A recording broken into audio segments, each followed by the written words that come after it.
Mungkin Bapak Ibu tidak tahu berdoa. Mungkin Bapak Ibu banyak dosanya. Doanya sampai susah diijabah Allah. Tapi di dalamnya ada anak yatim, di dalamnya ada fakir miskin, di dalamnya ada orang yang teraniaya. Ustadz baca doa, orang yang di dalam mengatakan amin, maka semua orang yang ada dalam doanya dikabulkan.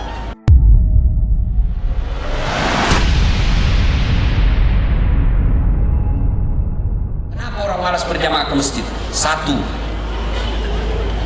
dia tidak tahu pahalanya. Dengar ini baik-baik, pahala berjamaah. Kata Nabi, kalian wudhu dulu, lalu datang ke masjid berjamaah, maka pahalanya satu langkah kaki kananmu catat satu pahala, langkah kaki kirimu hancur dosa-dosa kecil. Jadi kalau rumah dari masjid 300 meter, PP 600 meter. Satu langkah pahala, langkah kaki kiri hapus dosa kecilnya. Apalagi kalau Bapak jalannya begini.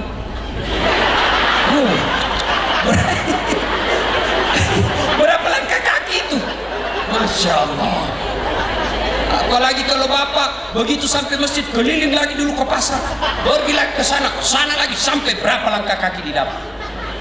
Yang kedua, pahala berjamaah. Kata Nabi, seluruh materi yang kelewati, pagar, aspal, dinding, tembok, semua akan jadi saksi di akhirat kelak. Dia akan berkata, ya Allah, jangan kau masukkan dia neraka, masukkan dia surga, saya saksinya dia datang berjamaah di masjid. Itulah sebabnya ketika kita datang berjamaah di masjid, disunahkan lain jalannya waktu pergi, lain pula jalannya waktu pulang. Itu sunnah. Itu juga sunnahnya. Ketika kita sampai di masjid berjamaah 2 rakaat pindah, 2 rakaat pindah lagi. Jangan juga salah paham. Mentang-mentang sudah dengar gini, masjid di sana dia ke sana dulu. Bengkulu tengah dulu, baru pulang lagi ke sini. Selesai di sholat orang baru datang dong. Yang ketiga, keutamaan berjamaah. Apalagi kata Nabi, kalau gerimis, kalau hujan, atau kena debu bajumu ketika kau masjid, itulah nanti bajumu yang kena debu, bajumu yang kena air hujan akan melindungi kalian agar tidak disentuh api neraka. Jadi kalau hujan, Bapak ke masjid tidak usah cemas, yang basah bajunya itu melindungi api neraka. Dan juga salah paham, mentang-mentang sudah dengar begini, dia tunggu hujan keras. Begitu hujan keras dia buang payungnya, itu beli-beli namanya itu. Nah, apalagi keutamaan berjamaah di masjid, ada disebut doa bersama. Mungkin Bapak Ibu tidak tahu berdoa, mungkin Bapak Ibu banyak dosanya, doanya sampai susah diijabah Allah. Tapi di dalamnya ada anak yatim, di dalamnya ada fakir miskin, di dalamnya ada orang yang teraniaya. Ustadz baca doa, orang yang di dalam mengatakan amin, maka semua orang yang ada dalam doanya dikabulkan. Itulah sebabnya selalu saya anjurkan Pak Imam kalau baca doa, kasih dengar doanya dan usahakan baca doa yang umumnya orang hafal. Karena kadang-kala ada imam yang kita berdoa, kita tidak tahu apa dia minta. Kita tinggal minta saja di belakang, amin, amin. Jadi, amin, amin. Berjelas bos. Siapa tahu yang jadi imam anak muda? Ya Allah berikan kami jodoh. Dia bilang Bapak di belakang, amin. Karena sudah ada istrinya pun di belakang mengatakan amin. Ibu kabelkan suaminya kawin lagi. Yang ketiga, penyebab orang malas datang berjamaah ke masjid. Yang kedua apa? Karena dia tidak lihat pahalanya. Coba kalau Pak Wali Kota, Pak Bupati umumkan di tempat ini, siapa yang datang berjamaah sholat subuh diberikan pembeli pulsa 200.000, beras 50 kilo. Saya yakin jam 5 sholat subuh, jam 10 malam sudah penuh masjid. Padahal kata Nabi, kalau kalian lihat pahala sholat jamaah subuh, kalau kalian tahu dan lihat pahalanya itu, maka kalian akan datang ke masjid walaupun kalian akan merangkak besarnya pahala berjamaah. Yang ketiga, yang menyebabkan orang malas datang berjamaah ke masjid, manajemen masjid tidak bagus. Ada masjid saya bikin di kampung saya Pak, cantik, imamnya penghafal Quran, saya gaji layaknya pegawai negeri, muadzinnya saya seleksi azan, setelah juara satunya saya gaji layaknya pegawai negeri untuk azan 5 kali sehari semalam. Penceramanya belum ceramah sudah saya kasih honornya dan saya tentukan judulnya. Kemudian sound sistemnya bagus, karpetnya empuk. Saya bilang cari karpet paling bagus karena ini kau pakai sujud menghadap kepada Allah. Kenapa bajumu mahal, karpetmu murah? Pakai yang karpet yang mahal. sound sistemnya bagus. Akhirnya apa? Orang rajin datang ke masjid. Malah masjid itu dijadikan kayak tempat wisata karena bagus. Ini bagaimana orang ke masjid? Yang asal orang tua sudah pensiun, penyakit asma lagi.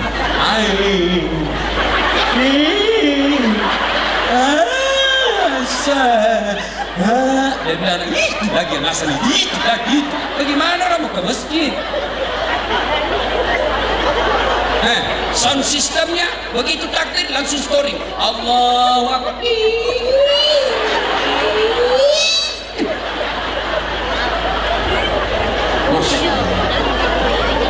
Penceramanya mulai salam pertama sampai terakhir neraka aja terus dia cerita.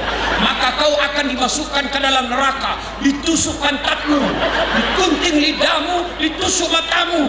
Dia bilang tidak usah ke masjid. Di rumah kita diomeli istri, di kantor kita dimarahi komandan, sampai di masjid udah ada apa pencerahan neraka jadi cerita. Apa enaknya hidup ini?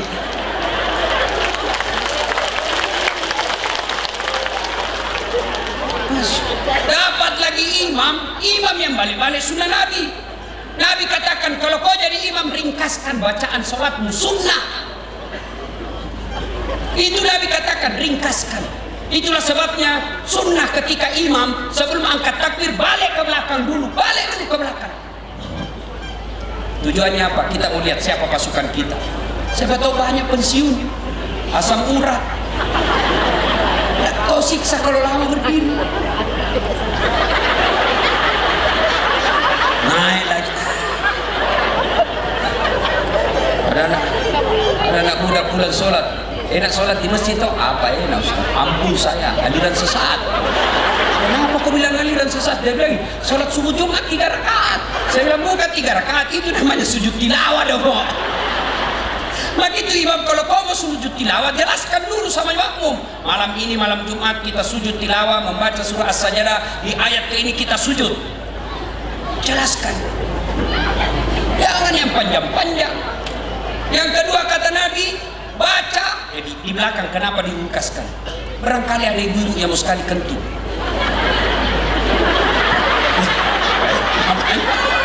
Barangkali ada Satpol PP yang pakai sepatu baru cicilan yang lupa parkir baik-baik. Hilang sudah sepatu saya. Lamanya hilang.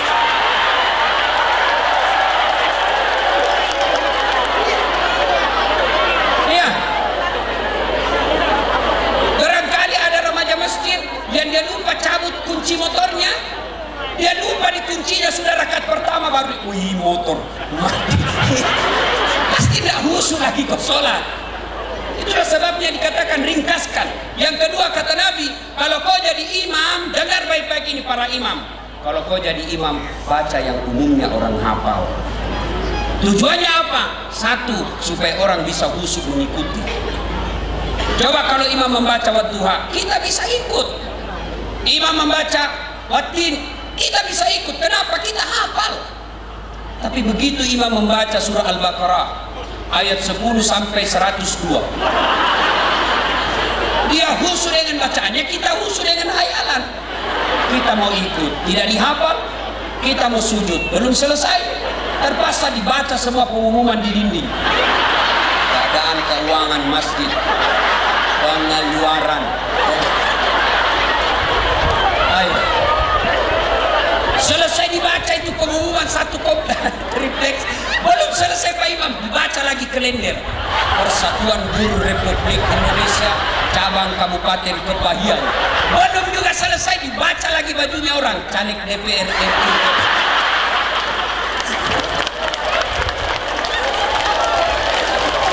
Siapa yang salah? Siapa salah? Imam. Yang kedua kata Nabi, tujuannya disuruh membaca umumnya orang hafal supaya kalau imam salah ada yang bisa luruskan. Saya ini kisah kenyataan ini. Waktu saya belum jadi ustadz KKN, belum aku tahu saya teman saya, ada teman saya fakultas teknik, dia pakai baju gamis, baju koko. Sebenarnya pasti anak pesantren ini. Imam lah dia sholat isya, jadi imam maghrib. Begitu dia baca Al-Fatihah masih aman. Begitu dia baca Al-Kafirun, dalam hati gua cari susah ini anak ini. Dia bacalah itu.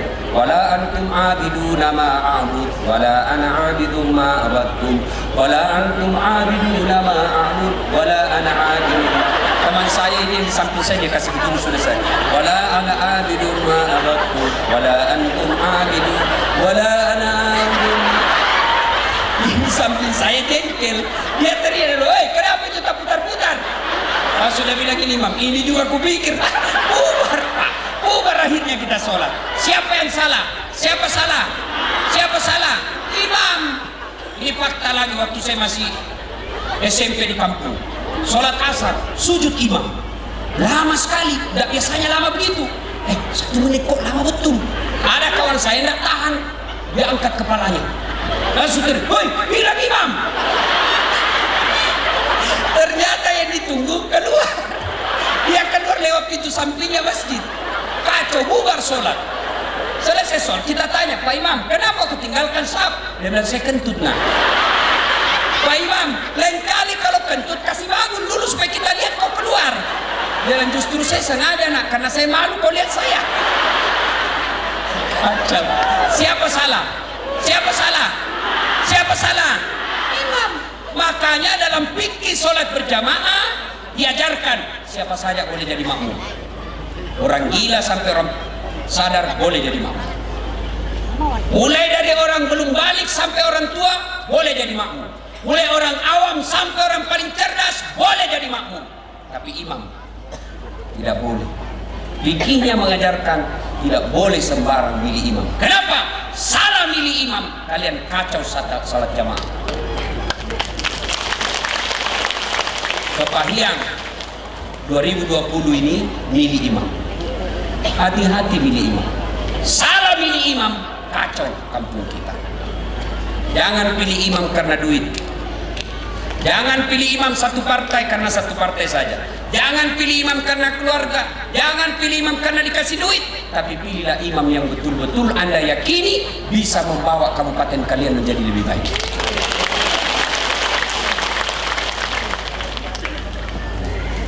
Kata imam, fikihnya berjamaah. 1, kata Nabi, pilih yang bagus bacaannya, berarti cerdas. 2, kata Nabi, yang bagus pendengarannya juga bisa masuk kategori. Supaya apa? Nanti kalau salah ditegur. Ini namanya kepekaan sosial. Nah, di sini saya senain Pak Bupati. Tadi di atas saya bilang, saya dengar sound sistemnya menggema Pak Bupati. Tidak bagus sini Pak Bupati. Lebih kita dibawa. Pak Bupati mengatakan siap Ustaz. Ah, ini berarti aspiratif, mendengarkan orang.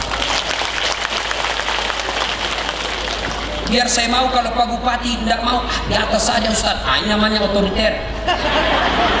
Alhamdulillah bisa. Pertimbangan saya kedua karena ibu lebih banyak di belakang.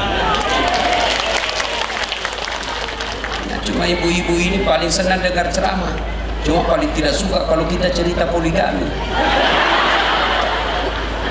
Ya Bu, ya kan? Ya Bu. Dengar Bu, kami ini laki-laki tergantung istri. Kalau istrinya baik, pulang dia sayang, assalamualaikum kakandaku Arjuna.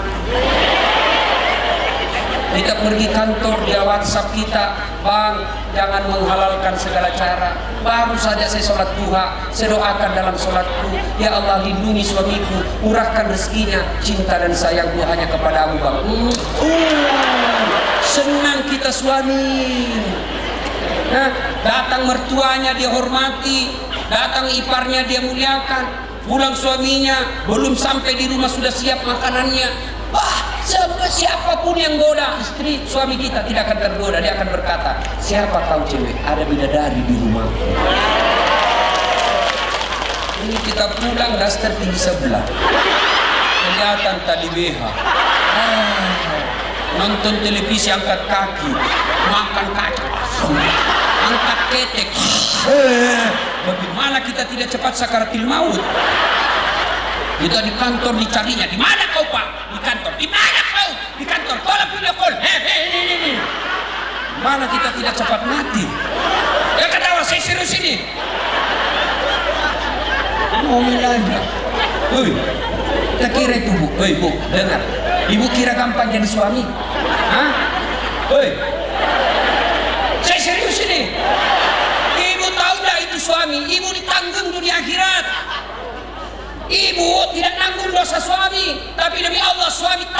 dosa-dosanya ibu. Kenapa? Saya bela kau hari ini. Apa maksudnya Ustaz? Dengar ibu. Kalau suami imam, suami penghafal Quran, suami majelis ulama, tapi istri dia pakai jilbab, istri dia sholat, istri dia puasa Ramadan, istri tukang gosip, demi Allah, ku ampusakum wa ahlikum nar. Itu suamimu. Suami dulu masuk neraka, teman itu istri.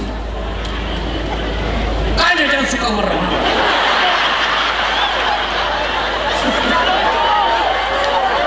Ibu, sebaliknya, suaminya tukang gosip, suaminya penipu, suaminya koruptor, suaminya pengedar narkoba, suaminya pezina, suaminya tukang judi, suaminya pemabuk, istrinya soleha dan taat agama, tidak ada urusan dengan suamimu. Bahkan Nabi katakan tadkhulul jannata bisalam. Ibu, kau masuk surga dengan pilihan mana kau suka.